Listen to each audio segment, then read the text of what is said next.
I stared at my phone screen on December 15th, reading the message that would change everything. We're canceling your kids' Christmas gifts this year, having budget issues with the divorce expenses and medical bills. Hope you understand. We'll make it up to them next year. My father's words hit like a punch to the gut. 8-year-old Emma and 6-year-old Jake had been talking about Christmas for weeks, their excitement infectious. Then, another notification buzzed through. A photo from my sister-in-law showing my brother Marcus's kids unwrapping early Christmas presents. The image on my phone screen made my stomach drop.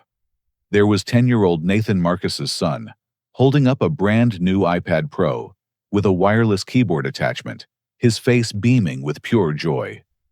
Next to him, 9-year-old Sophia clutched an Apple Watch, the kind with cellular connectivity, that cost over $400.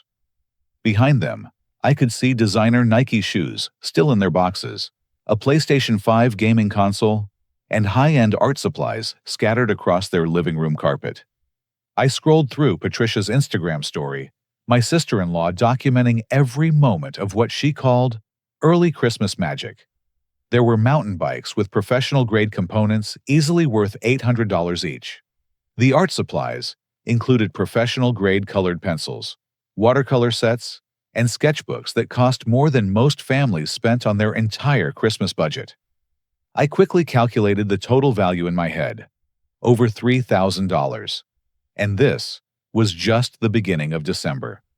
My hands trembled as memories flooded back. Growing up, Marcus had always been the golden child. When he brought home straight A's in elementary school, our parents bought him a new bicycle. When I earned the same grades, they said I was just doing what was expected. His football trophies lined the mantel while my music achievements gathered dust in a box somewhere in the basement. Even our birthday parties reflected the disparity.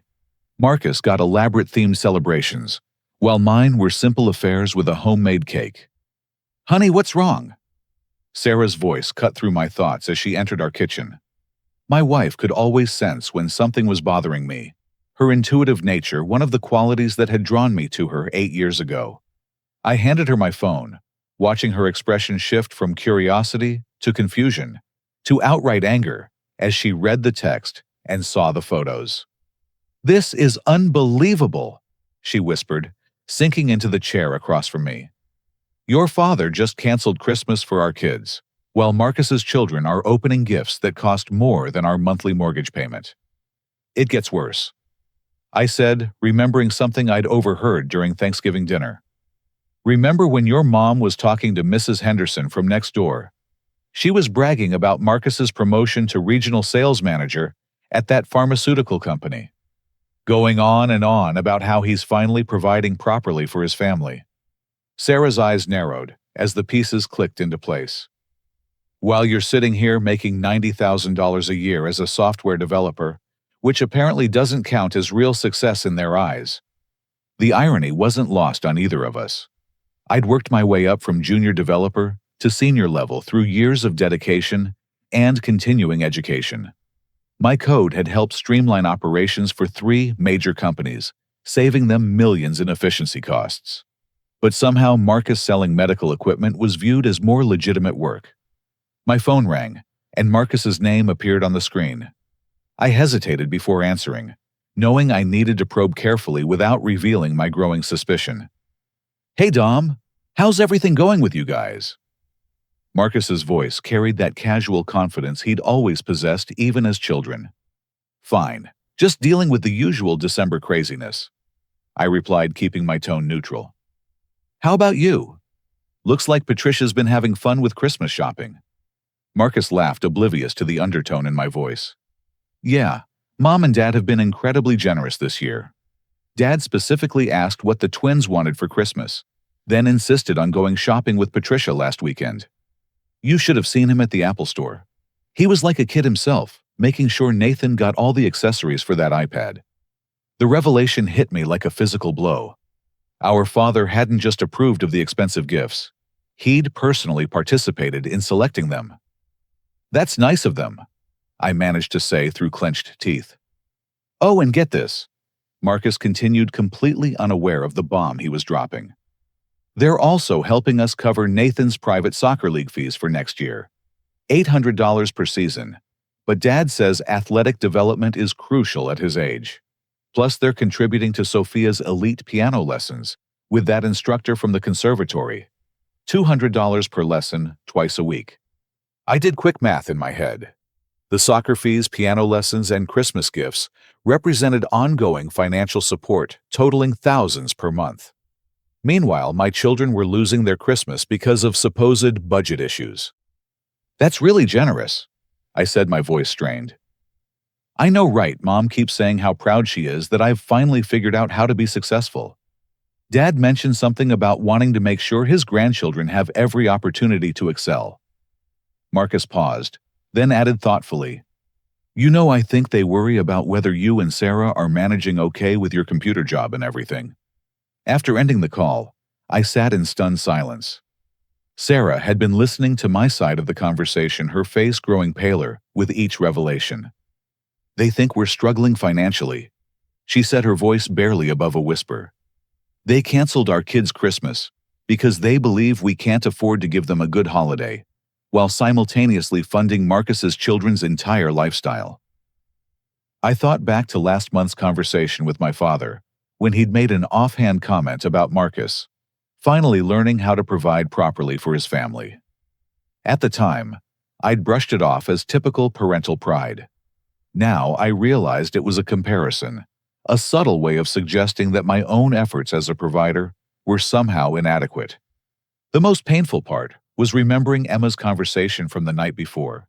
She'd been drawing pictures of Christmas morning, including carefully planned spaces under our tree for gifts from Grandma and Grandpa.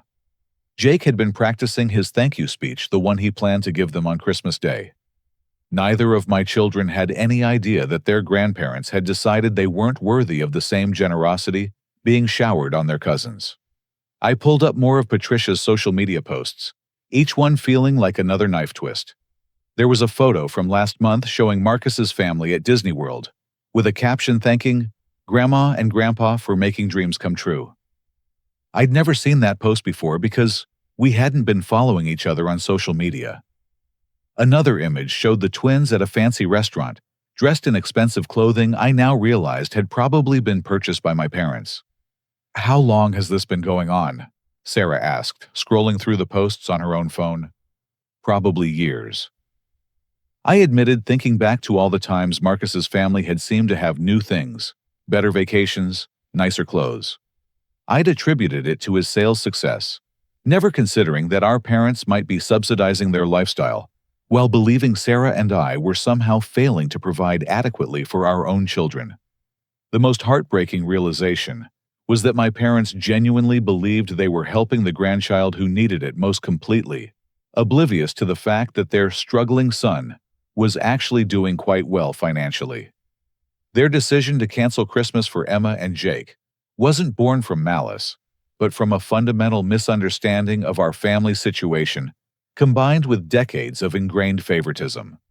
As I watched my children playing in the next room, completely unaware of the family drama unfolding around them, I felt a combination of rage and heartbreak that threatened to overwhelm me.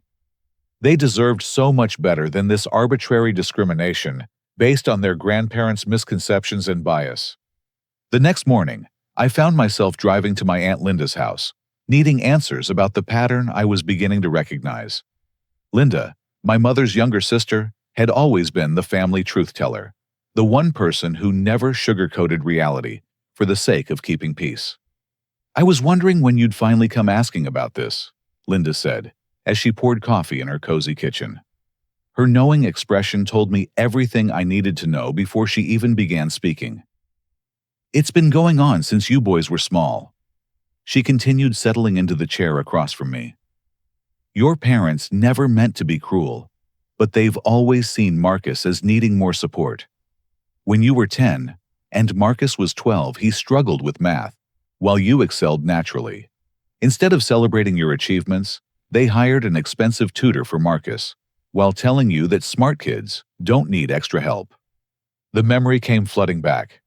I'd been proud of my math skills, eager to show my parents the advanced problems I could solve. Instead of praise, I'd received a lecture about not making my brother feel inadequate.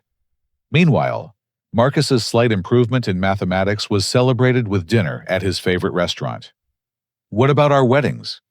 I asked, though I suspected I already knew the answer. Linda's face tightened with discomfort. Your mother swore me to secrecy, but you deserve to know. They gave you $5,000, which you were grateful for. 6 months later, they secretly gave Marcus $15,000 for his wedding, telling him not to mention it because they didn't want you to feel bad about the difference. The betrayal hit me like a physical blow. Sarah and I had been so appreciative of that $5,000, using it for our honeymoon and some furniture for our first apartment. We'd never suspected that Marcus had received 3 times that amount for his more elaborate ceremony. There's more, Linda continued reluctantly. When you bought your first house, you asked them for help with the down payment, and they said they couldn't afford to help. 2 months later, they gave Marcus $30,000 for his house down payment. Your mother told me they felt Marcus needed more support because sales careers are less stable than computer jobs. I thought back to those early years of home ownership when Sarah and I had scraped together every penny for our modest down payment, proud of our ability to achieve that milestone independently. We'd never known that our financial discipline was being compared unfavorably to Marcus's apparent need for family assistance. What about the inheritance from Grandma? I asked, remembering the uncomfortable family meeting after my grandmother's funeral. Linda sighed deeply. Your grandmother left clear instructions that her estate should be divided equally between her grandchildren. The antique furniture, her jewelry collection, the family china, all of it was supposed to be shared. But your parents decided Marcus's children would appreciate the family heirlooms more, because Patricia comes from a family that values traditional things. You got the leftover cash after everything valuable was distributed. I remembered that day clearly now. I'd been handed an envelope with $3,000, told it represented my share of the inheritance. Marcus had received grandmother's dining room set worth at least $10,000, plus her jewelry collection that included pieces dating back 3 generations. The family china had gone to Patricia, who'd immediately put it in a display cabinet where it gathered dust. Has this pattern continued recently? I asked, though I was beginning to fear the answer. Linda nodded reluctantly. Last spring, when your car broke down and needed that expensive transmission repair, you mentioned to your mother that it would be tight financially, but you'd manage. The same week, your parents paid for Marcus's family vacation to Disney World because Patricia mentioned they hadn't been on a family trip in over a year. The timeline fit perfectly. I remembered that conversation with my mother, how she'd sympathized about the car repair, but said they were going through their own financial challenges. 3 days later, I'd seen Marcus's Facebook posts from Disney World, complete with photos of the character breakfast at the Grand Floridian Resort. They've never understood what you do for work, Linda explained. When Marcus talks about meeting clients and closing sales deals, they can picture his success. When you talk about coding and software development, they tune out because it's foreign to them. In their minds, Marcus works harder because his job is more visible and understandable.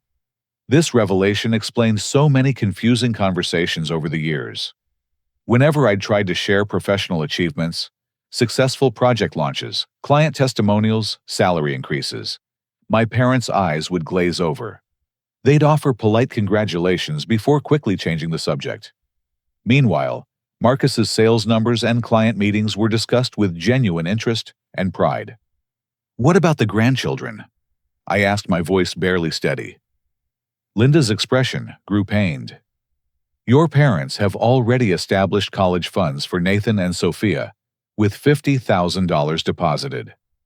When I asked about Emma and Jake's education funds, your mother said you and Sarah needed to teach them the value of earning their education through scholarships and hard work. The hypocrisy was staggering. Marcus's children were being set up for financial security, while my kids were expected to bootstrap their way through college because their father was supposedly more capable of providing for them.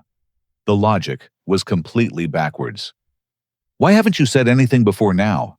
I asked Linda. She looked down at her coffee cup, shame evident in her posture. I kept hoping they'd realize what they were doing and correct it naturally. I've dropped hints over the years, tried to point out your accomplishments, suggested they treat the grandchildren more equally, but they're so convinced they're helping the family member who needs it most that they can't see how their favoritism is damaging relationships. That evening, I shared Linda's revelations with Sarah, watching her process the decades of systematic discrimination our family had endured. We sat on our couch, while Emma and Jake played with toys they'd bought with their own allowance money, completely unaware of the financial advantages their cousins enjoyed. No wonder Nathan and Sophia always have the newest games and clothes, Sarah said quietly. I used to feel guilty that we couldn't provide those extras for Emma and Jake, thinking we were failing as parents. I never realized there was a secret support system we weren't part of.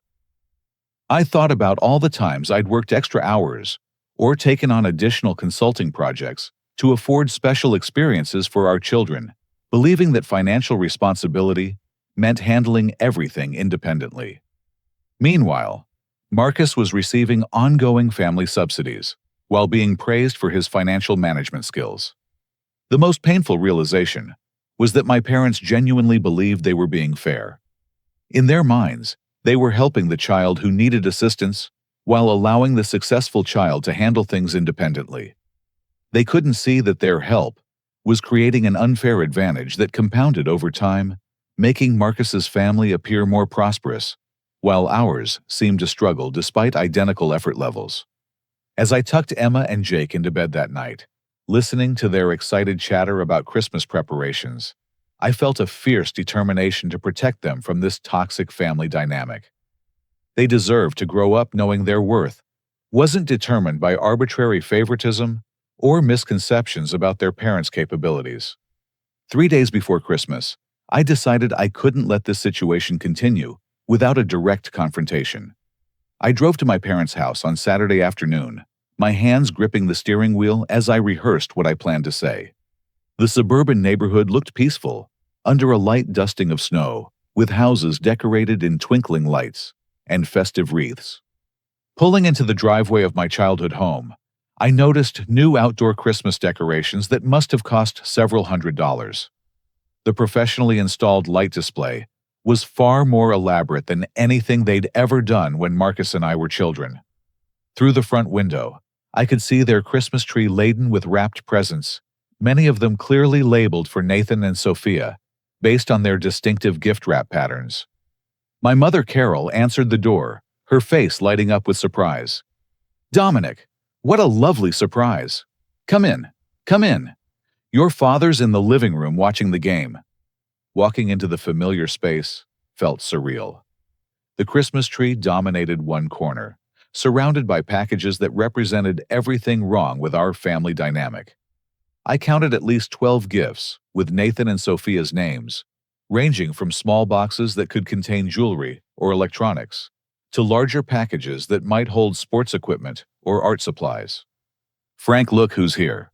My mother called to my father, who glanced up from his recliner with a welcoming smile. "Son, good to see you. How are Sarah and the kids doing?" His tone was warm and genuine, which made what I had to do even more difficult. "Actually, Dad, that's what I wanted to talk to you about." I remained standing, knowing this conversation would be easier if I maintained some physical authority in the room. "I received your text about canceling Christmas gifts for Emma and Jake because of budget issues." My father's expression shifted slightly, becoming more guarded. "Yes. Well, the divorce lawyer fees have been expensive, and my medical tests last month cost more than expected. We thought you'd understand that sometimes families have to make difficult choices." "I do understand difficult choices," I replied, pulling out my phone to show him Patricia's Instagram posts. "What I don't understand is how budget issues prevent gifts for my children, while Nathan and Sophia receive iPads, Apple Watches, designer shoes, gaming consoles, mountain bikes, and ongoing funding for private sports leagues and music lessons." The silence that followed was deafening. My mother's face went pale while my father's expression hardened into defensiveness. "That's completely different," Carol said quickly, her voice rising with emotional manipulation tactics I recognized from childhood. Marcus and Patricia are struggling right now with the competitive sales environment. We're just helping family members who need support. Struggling? I asked incredulously. Marcus makes good money in pharmaceutical sales. Plus, you're subsidizing their lifestyle with thousands of dollars per month. Meanwhile, you think Sarah and I can't afford to give our own children a decent Christmas. Frank stood up from his chair, his posture becoming aggressive. Now, wait just a minute. Marcus works in the real world with real clients and real pressure. He's building relationships and closing deals that require skill and determination. You sit in an office typing on a computer all day. The dismissive tone cut deeper than I'd expected. Typing on a computer, Dad. I'm a senior software developer. I design systems that help companies operate more efficiently. My code has saved businesses millions of dollars in operational costs. That's nice, son. But Marcus is carrying on the family legacy of working with people, building relationships, making things happen in the real world. You disappeared into your computer world, where nobody can understand what you actually do. My mother jumped in with her familiar emotional manipulation tactics. Dominic, you're hurting my feelings by suggesting we don't love Emma and Jake equally. We've always been proud of everything you've accomplished. But Marcus needs more support right now, because his career is less stable. Less stable? I pulled up my banking app on my phone. Dad, I make $90,000 a year in base salary, plus consulting income that brings my total earnings over $100,000. How exactly is that less stable than Marcus's sales position? The numbers seemed to shock them both. Frank blinked several times as if trying to process this information. That can't be right, Carol said weakly. Computer jobs don't pay that well. Marcus told us software people make modest salaries unless they work for big companies in California. Marcus is wrong. And even if he wasn't, why would you assume Sarah and I were struggling without ever asking about our actual financial situation? Frank's defensive anger was building. Because successful people don't expect handouts from their parents. They handle their own responsibilities without looking for help. If you're doing so well financially, why were you asking about Christmas gifts in the first place? I wasn't asking for gifts, Dad. I was hurt that you canceled them for my children while lavishing expensive presents on Marcus's kids. This isn't about money. It's about fairness and equal treatment of your grandchildren. Equal treatment. My father's voice rose.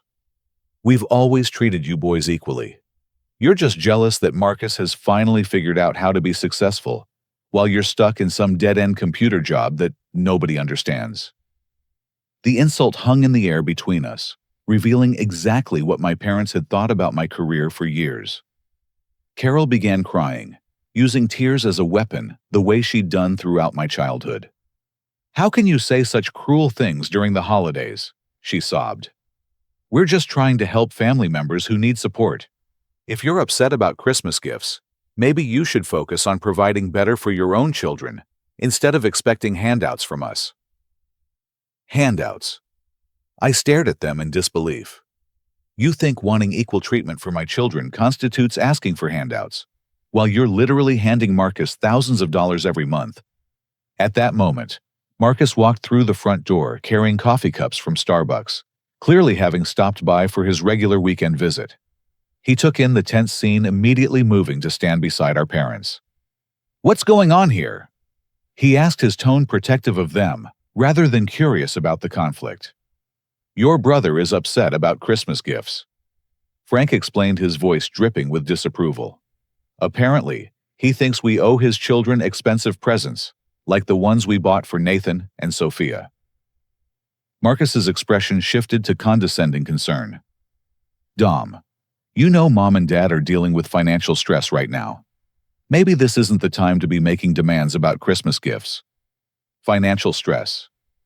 I turned to face my brother directly. Marcus, they just funded a $3,000 Christmas for your kids, plus ongoing monthly support for sports leagues, music lessons, and college funds.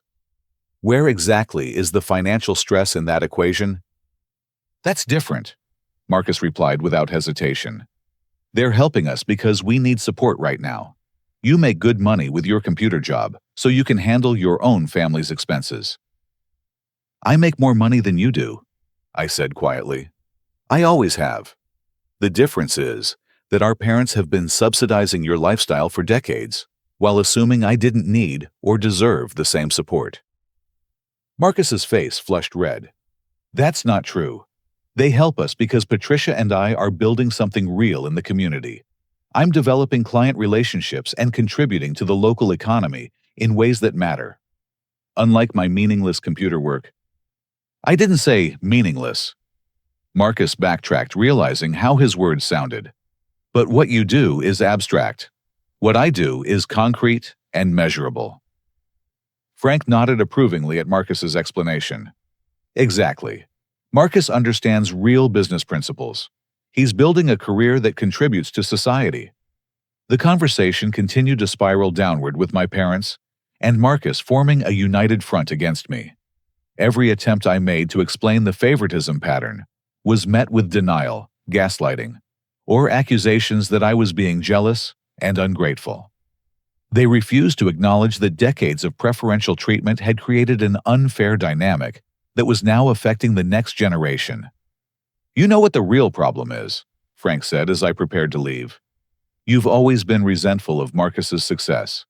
Instead of celebrating your brother's achievements, you're trying to tear him down by making up stories about favoritism. As I walked toward the door, Carol made one final attempt at emotional manipulation. I hope you're happy with yourself ruining Christmas for the whole family with these accusations.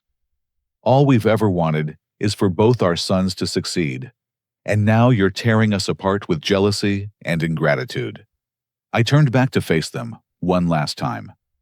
The only thing I've ever wanted was for my children to be treated with the same love and generosity you show Marcus's kids. If asking for equality makes me ungrateful, then I guess that's what I am. Driving home, I felt emotionally drained, but strangely relieved. The confrontation had confirmed everything I'd suspected about the family dynamics, even though it hadn't produced the acknowledgement or change I'd hoped for. At least now, I knew exactly where everyone stood, and I could make decisions about my family's future with complete clarity about the situation we were dealing with.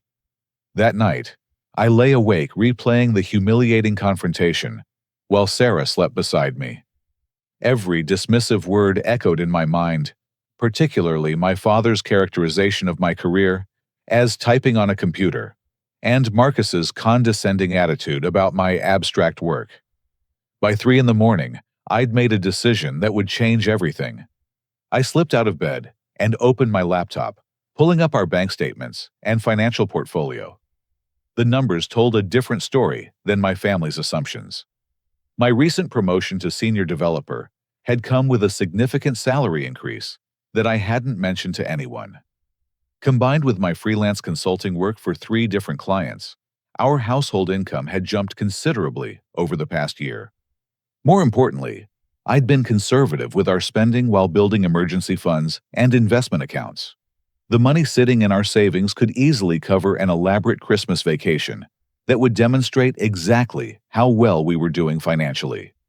Emma appeared in the kitchen doorway, wearing her favorite pajamas with unicorns on them. "Daddy, why are you awake? It's still dark outside." "I couldn't sleep, sweetheart. I was thinking about making our Christmas extra special this year." Her eyes lit up with curiosity. "Extra special? How would you and Jake like to spend Christmas in the mountains, somewhere with snow and skiing and hot chocolate by a fireplace?" Like in the movies, Emma's excitement was infectious. "With horse rides and pretty Christmas trees." Exactly like in the movies.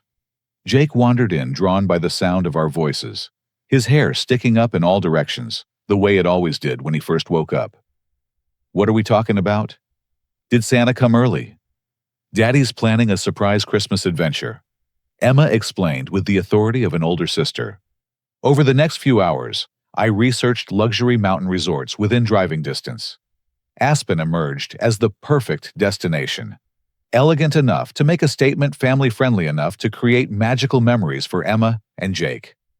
The Ritz-Carlton Bachelor Gulch had a Christmas week availability in a family suite, with mountain views, a fireplace, and access to all the resort amenities. When Sarah woke up, I showed her the reservation confirmation on my laptop screen. Her initial shock gave way to understanding as I explained my reasoning. "They think we're struggling financially," I said, pointing to the resort photos.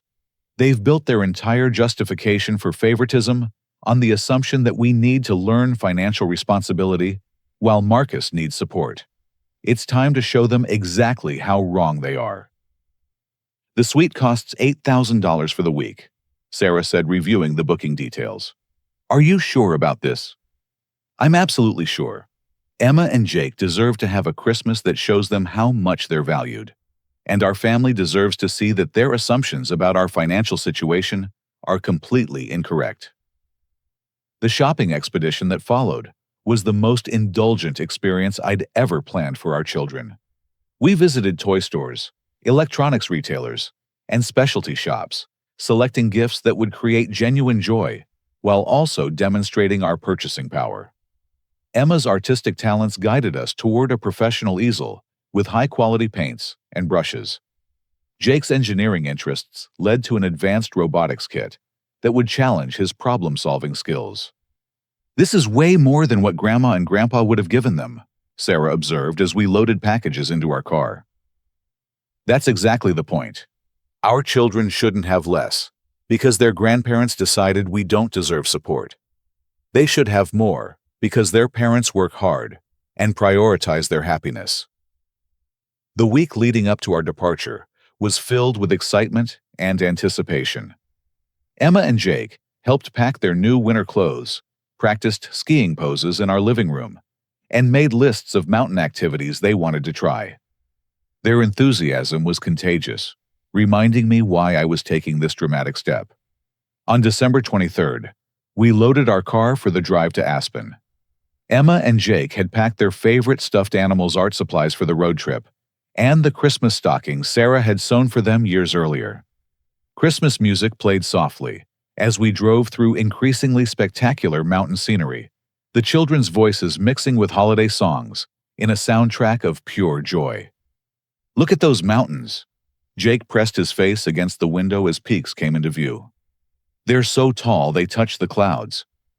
Emma was already sketching in her travel art pad, trying to capture the changing landscape as we climbed higher into the Rockies. "Daddy, do mountains know it's Christmas? Do they get decorated too?" "What do you think?" I asked, glancing at her in the rearview mirror. "I think the snow is like their Christmas lights," she decided, "and the pine trees are like ornaments that never come down." Arriving at the resort felt like entering a Christmas fairy tale. The Ritz-Carlton Bachelor Gulch rose from the mountainside like a luxury castle, with warm lights glowing against the snowy landscape. Uniformed staff members greeted us with hot chocolate and warm cookies, while valets handled our luggage with professional efficiency. Emma and Jake stood in the marble lobby with wide eyes, taking in the massive Christmas tree decorated with thousands of twinkling lights and elegant ornaments. A pianist played holiday classics on a grand piano, while families gathered around the fireplace in comfortable seating areas. "Is this really where we're staying?" Jake whispered, as if speaking too loudly might break the spell. "This is really where we're staying," I confirmed, feeling a deep satisfaction at their wonder and excitement. Our family suite exceeded even the photos I'd seen online. Floor-to-ceiling windows showcased panoramic mountain views, while a stone fireplace created a cozy focal point for the spacious living area. Emma claimed the window seat, immediately declaring it perfect for drawing mountain pictures. Jake was fascinated by the marble bathroom with its deep soaking tub and heated floors. "Mommy, this is like a princess castle," Emma announced, spinning around in the center of the room. "But better, because we're all here together." That evening, we had dinner at the resort's family restaurant, where Emma and Jake practiced their best table manners while trying foods they'd never experienced before. The children's menu included sophisticated options alongside familiar favorites, and both kids were adventurous in their choices. Emma declared the butternut squash soup tastes like autumn in a bowl, while Jake was impressed by his grilled salmon with special mountain herbs. As I watched my children experiencing this luxury with natural appreciation rather than entitlement, I felt vindicated in my decision. They deserved these experiences not because of what their grandparents thought about our financial situation, but because Sarah and I had worked hard to provide them with opportunities for growth and joy. Later that night, after Emma and Jake were asleep in their beds, with mountain views, Sarah and I sat by the fireplace planning our strategy for the next few days. We would create memories, document experiences, and share our family's happiness in a way that would completely reshape our extended family's understanding of our circumstances. "Are you sure you want to make this about proving a point?" Sarah asked gently. "The kids are having an amazing time. Maybe that's enough." I looked out at the snow-covered mountains bathed in moonlight, thinking about the decades of favoritism that had led to this moment.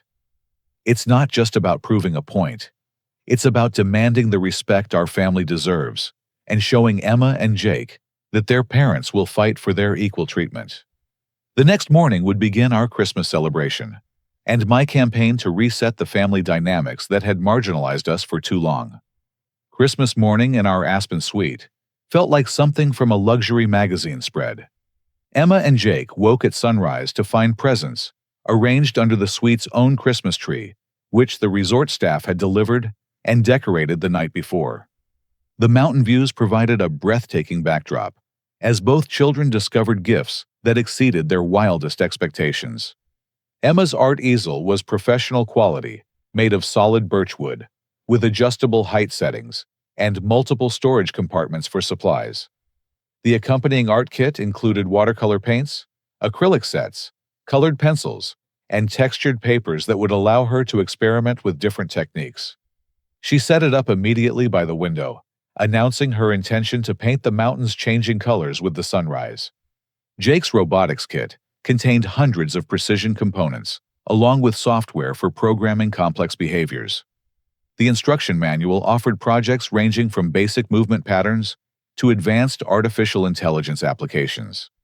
He spread the pieces across the coffee table, already planning his first creation, with the focused intensity he brought to all engineering challenges. "These are the best presents ever," Emma declared, her voice filled with genuine appreciation rather than greedy excitement. "Grandma and Grandpa's gifts are nice, but these understand who I really am." Her innocent observation cut straight to the heart of the issue. My parents had always given generic age-appropriate gifts without considering the children's individual interests or personalities. Emma's artistic talents and Jake's mechanical inclinations had never influenced their gift choices the way they shaped Marcus's children's present selections. We spent Christmas morning exploring the resort amenities before our scheduled family breakfast. The heated pool offered mountain views through floor-to-ceiling windows, while the adjacent hot tub provided a perfect vantage point for watching snow fall on the surrounding peaks. Emma and Jake played in the water with other resort guests' children, their natural social skills helping them make friends easily. The breakfast restaurant featured a holiday brunch buffet that impressed even the kids. Emma chose fresh berries, arranged in Christmas tree shapes, while Jake was fascinated by the waffle station, where chefs prepared custom orders with mountain-themed designs. Both children tried foods they'd never encountered, approaching new experiences with the confidence that came from feeling valued and special. "Daddy, can we call Grandma and Grandpa to tell them about our mountain breakfast?" Emma asked between bites of her Mickey Mouse-shaped waffle with local maple syrup. "Maybe later, sweetheart. Today is about our family creating our own Christmas magic." After breakfast, we met with the professional photographer I'd arranged to document our holiday. The resort's concierge had recommended someone who specialized in family portraits against mountain backdrops, and her portfolio showcased exactly the type of elegant images I wanted to capture. The photo session lasted 2 hours, during which Emma and Jake were natural models. Their genuine happiness translated into beautiful, candid shots of laughter, wonder, and family connection. Formal poses by the fireplace captured our family's sophistication, while action shots during snowball fights showed our playful dynamic.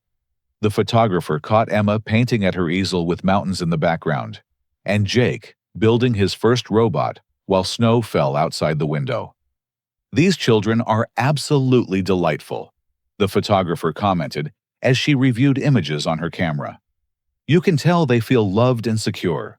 Those emotions always create the most beautiful portraits." The ski lessons that afternoon provided another opportunity to document our mountain experience. Emma and Jake both demonstrated natural athletic ability, progressing from tentative first steps to confident parallel turns within their first 2-hour session.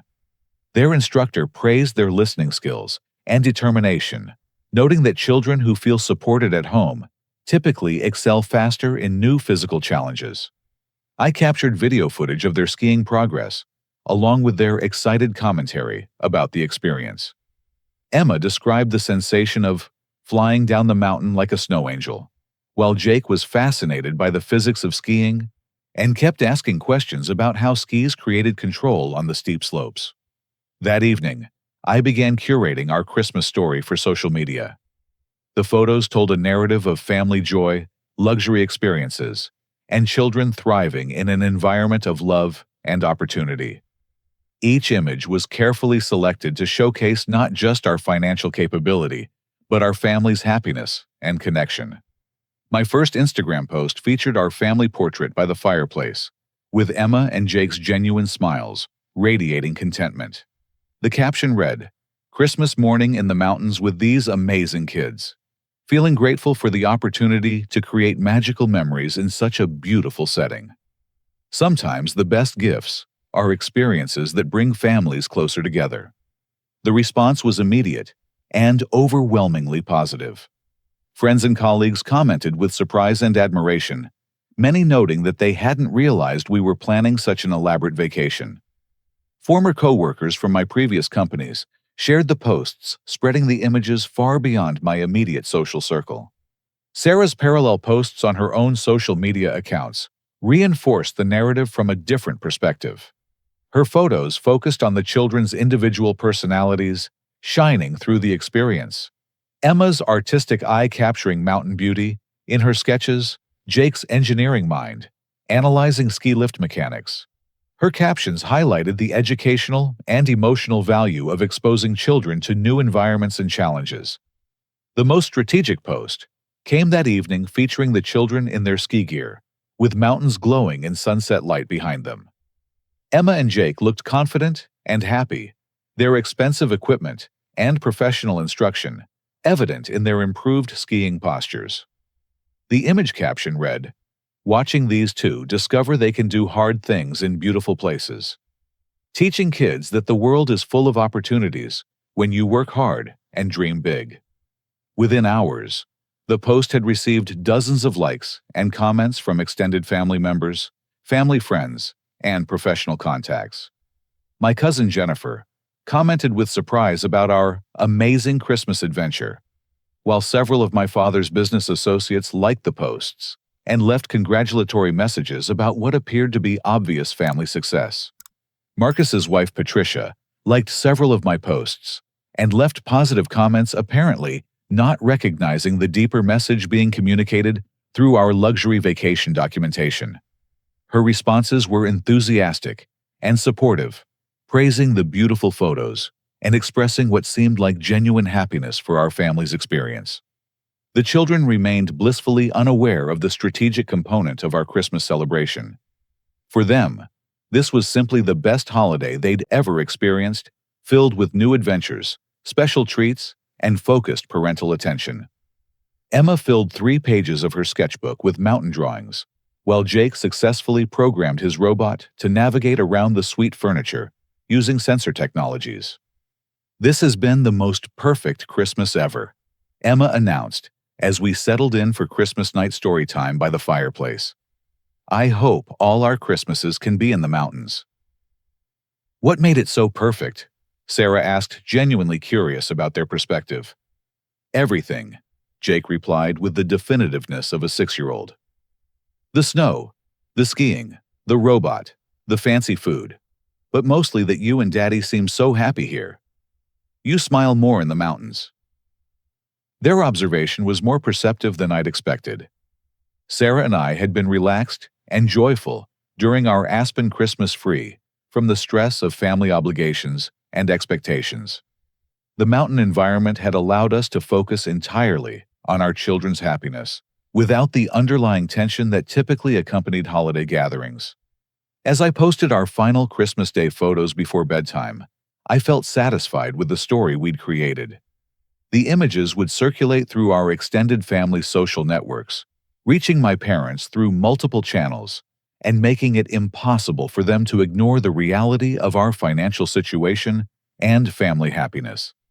The documentation of our Christmas would speak louder than any confrontation ever could. The social media strategy worked faster than I'd anticipated. On December 26th, while Emma and Jake were enjoying the resort's kids' club activities, my phone started buzzing with family-related calls and messages that would reshape our relationships permanently. The first call came from Patricia Marcus's wife, her voice tight with confusion and barely controlled upset. "Dominic, I need to ask you something, and please just give me an honest answer. Nathan and Sophia saw your Aspen post this morning, and they're asking why they weren't invited to Emma and Jake's mountain Christmas vacation." I could hear the children's voices in the background, Nathan specifically asking whether there had been a misunderstanding about invitation plans. Sophia was wondering aloud why their cousins got to go skiing while they stayed home, even though they'd received amazing Christmas presents from Grandma and Grandpa. "I'm sorry they feel left out," I replied carefully. "We planned this as an immediate family trip to create some special memories after a difficult year." "A difficult year?" Patricia's voice rose slightly. "Dominic, that resort must have cost a fortune. The photos look like something from a luxury travel magazine. I researched those ski instructors online. They charge $400 per day. How exactly does that fit with having a difficult year?" I could hear Marcus in the background asking Patricia to put the call on speaker. When she did, my brother's voice came through clearly demanding answers with an edge I'd rarely heard from him. "Dom, what exactly is going on here? Mom and Dad canceled Christmas gifts for your kids because they thought you were struggling financially, but you're staying at the Ritz-Carlton in Aspen like you're millionaires. That doesn't make any sense." "Actually, it makes perfect sense," I replied calmly. "Mom and Dad canceled Christmas for Emma and Jake due to what they called budget issues. So when my kids asked why their cousins received iPads, Apple Watches, designer shoes, gaming consoles, and mountain bikes while they got nothing, I decided to show them that budget issues work both ways." The silence that followed was deafening. I could picture Marcus and Patricia processing the implication of my words, realizing that I'd turned their own family's Christmas rhetoric against them. "You're saying you spent thousands of dollars on a luxury vacation just to make a point about Christmas gifts?" Marcus asked incredulously. "I'm saying I spent money I'd saved for my children's happiness to ensure they understood their value doesn't depend on other people's arbitrary decisions about who deserves generosity." Patricia's voice became strained. "But Nathan and Sophia don't understand why they weren't included. They think Emma and Jake don't want to spend time with them anymore. They're asking if they did something wrong to not be invited to the mountain trip." "That's unfortunate," I replied using the same measured tone my father had used when canceling my children's Christmas. "Unfortunately, we had budget considerations that limited our ability to include additional family members." "Budget considerations." Marcus's voice exploded. "You just proved you have plenty of money for whatever you want. Stop playing games and explain what's really happening here." What's really happening is that Emma and Jake learned their cousins received several $1,000s worth of Christmas gifts, while they received cancellation texts about budget issues. So I showed them that their family has its own budget priorities, and those priorities include mountain vacations, ski lessons, professional photography, and luxury accommodations. My phone started ringing with another incoming call, this one from my father. I let it go to voicemail, but Marcus and Patricia could hear the notifications. "Grandpa's calling you," Patricia said unnecessarily. "You need to call him back and explain the situation." "Actually, I don't need to explain anything to anyone. My family enjoyed a wonderful Christmas celebrating our blessings and opportunities. If other family members have questions about our choices, they're welcome to reflect on their own decision-making processes. After ending the call with Marcus and Patricia, I listened to my father's voicemail. His voice was tight with controlled anger and confusion, as he demanded an immediate conversation about this mountain vacation nonsense and social media showboating that's making the family look ridiculous.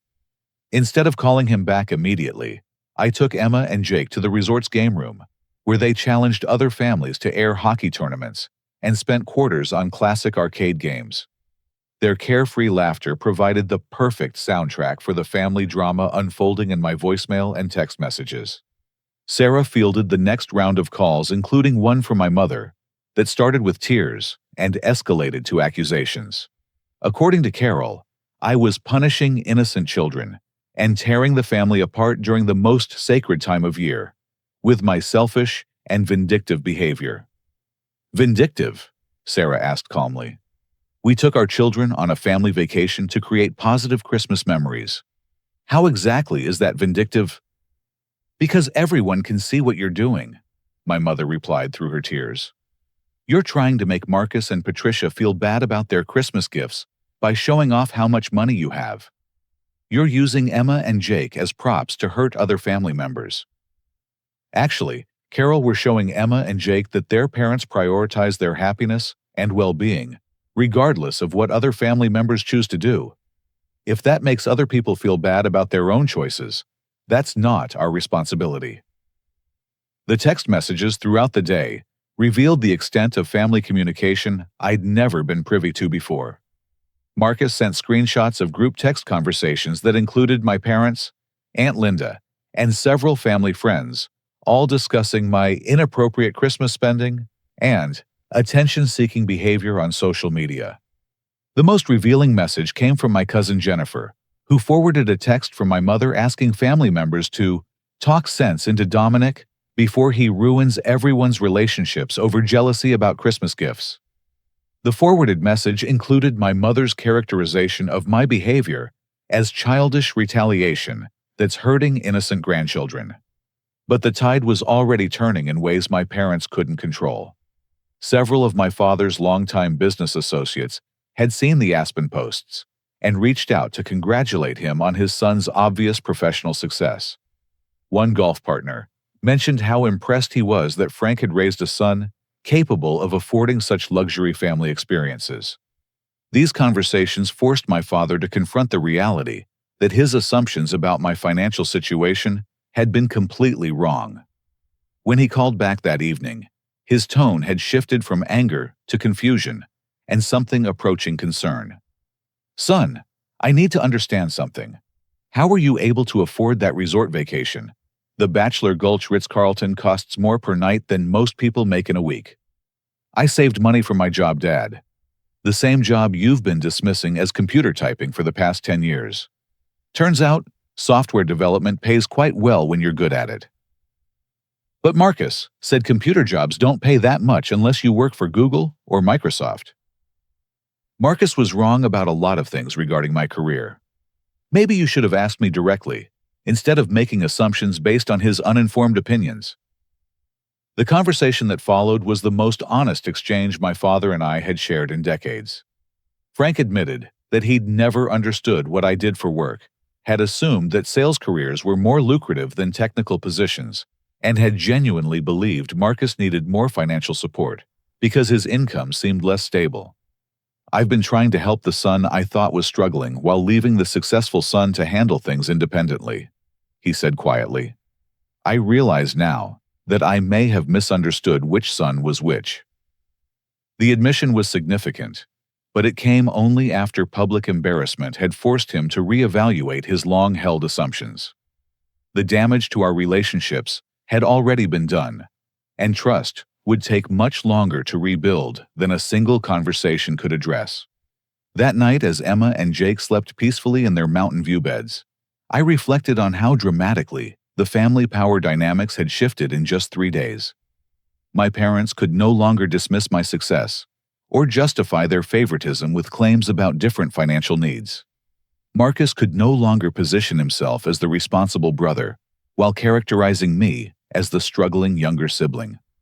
The social media documentation of our Christmas had forced everyone to confront realities they'd been avoiding for years, creating opportunities for honest conversations that might never have happened otherwise. 3 weeks after our return from Aspen, my father called to request a family meeting that would address what he termed serious problems with our relationships that need immediate attention. His voice carried a gravity I'd rarely heard, suggesting genuine recognition that casual conversations wouldn't repair the damage that had been building for decades. Sarah and I met my parents at a neutral location, a quiet restaurant where we could talk privately without the emotional triggers of childhood homes or family gathering spaces. Carol looked older than her years, her face drawn with stress lines that hadn't been there during the Christmas confrontation. Frank appeared similarly affected, his usual confident demeanor replaced by uncertainty and what looked like genuine remorse. "We've spent the past 3 weeks thinking about everything that happened," Frank began without his typical small-talk preliminaries. "Your Aunt Linda helped us understand some things we'd been blind to for too long. We owe you both an apology that goes much deeper than just this Christmas situation." Carol reached across the table, her hands trembling slightly as she spoke. "Dominic, I realized we've been making assumptions about your life without ever asking direct questions about your actual circumstances. We thought we were helping the child who needed support while letting the successful child handle things independently.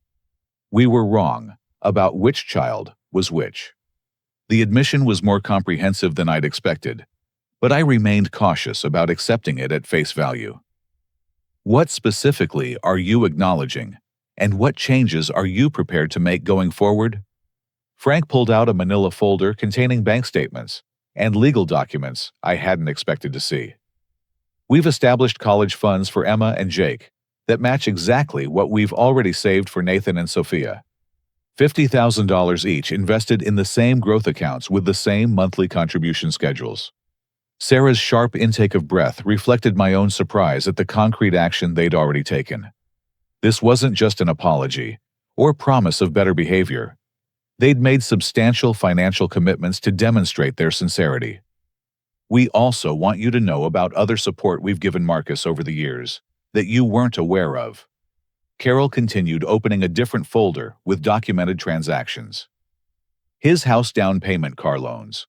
We co-signed vacation funding, business startup costs, when he tried that consulting venture 3 years ago. We're showing you this, not to embarrass Marcus, but so you understand the full scope of advantages he's received." The documentation revealed financial support totaling over $120,000 over the past 8 years, none of which had been offered to Sarah and me during the same period. Seeing the numbers in black and white made the favoritism impossible to deny or minimize.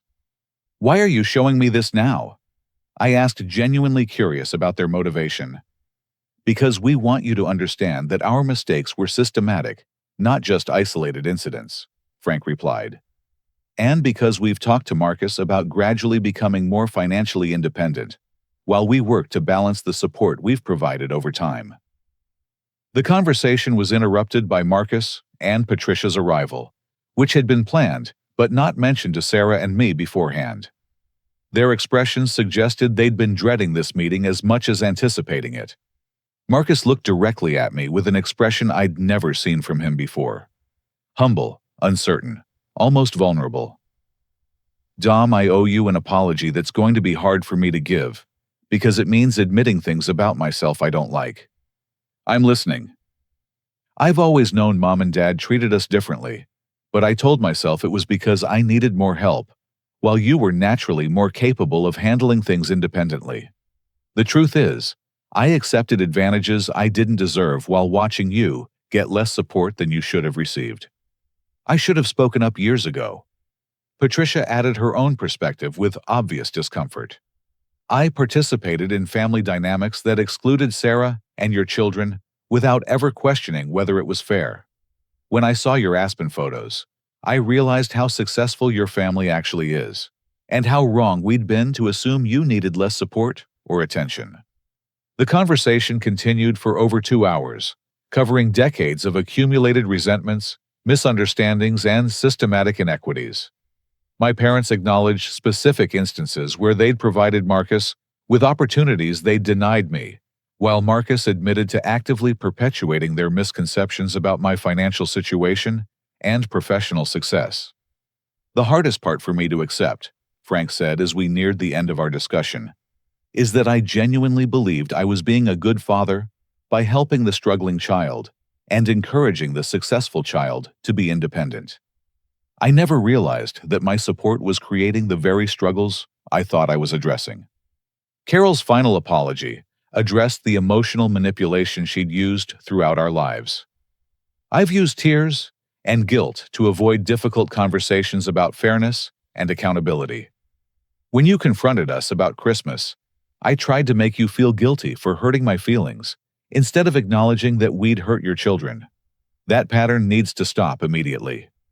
The agreements we reached that day were specific and measurable. Christmas gifts would be equal in value and thoughtfulness for all grandchildren. Family vacation invitations would include all families or none. Financial assistance would be discussed openly with both sons before any major support was provided to either family. College fund contributions would be identical and transparent. Most importantly, my parents committed to learning about my actual career accomplishments and asking direct questions about our family's needs, rather than making assumptions based on limited understanding. 6 months later, the changes in our family dynamics were evident during Emma's 9th birthday celebration. My parents gave her an art studio setup that reflected genuine understanding of her interests and talents, while also providing Jake with an engineering kit that matched his passion for building and creating. The gifts demonstrated thought and care, rather than generic age-appropriate selections. Marcus and Patricia's children had adapted well to the new equality expectations with Nathan and Sophia, learning to appreciate gifts based on personal meaning rather than monetary value. The cousins played together naturally, unaware of the adult conversations that had created more balanced relationships between their families. Sarah and I had learned to appreciate my parents' efforts to change, without forgetting the lessons learned during our years of marginalization. Trust was rebuilding gradually through consistent actions, rather than promises, with both sides remaining vigilant about slipping back into old patterns. The most significant change was in my relationship with Marcus, which had evolved from competitive and resentful to genuinely supportive and brotherly. He'd begun asking for advice about career development, recognizing that my technical expertise had value he'd previously dismissed.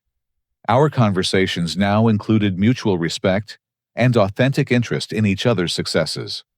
Emma and Jake remained unaware of the family politics that had shaped their early years, but they benefited from the improved relationships through more frequent cousin visits, more thoughtful gift-giving, and grandparents who showed genuine interest in their individual personalities and accomplishments. Looking back on that Christmas confrontation and its aftermath, I realized the most valuable lesson wasn't about standing up for fairness or demanding equal treatment. The real lesson was about protecting children from toxic family dynamics while maintaining hope for positive change. I learned that breaking generational cycles of favoritism requires courage and persistence, but also patience and forgiveness when people genuinely commit to doing better. Sometimes you have to fight for equality within your own family, but the fight is worth it when it creates environments where children feel equally valued and loved. The Aspen Christmas had been about more than proving a point or demonstrating financial capability. It had been about showing Emma and Jake that their parents would prioritize their happiness and self-worth regardless of other people's opinions or limitations. That lesson, that they were worthy of love, attention, and investment simply because they existed, was more valuable than any gift under any Christmas tree. As I watch my children grow up in a family where equality is expected, rather than fought for, where their individual talents are recognized and celebrated, where their worth isn't determined by arbitrary favoritism or misconceptions, I know that the difficult conversations and temporary family conflicts were necessary for their emotional health and development. The best gift we gave our children that Christmas wasn't the luxury vacation or expensive presents. It was the gift of knowing that their parents would fight for their dignity and demand the respect they deserved, no matter how uncomfortable those battles might be. Have you ever had to stand up for your children against unfair treatment from family members? How do you balance protecting kids from toxic dynamics while trying to maintain important relationships?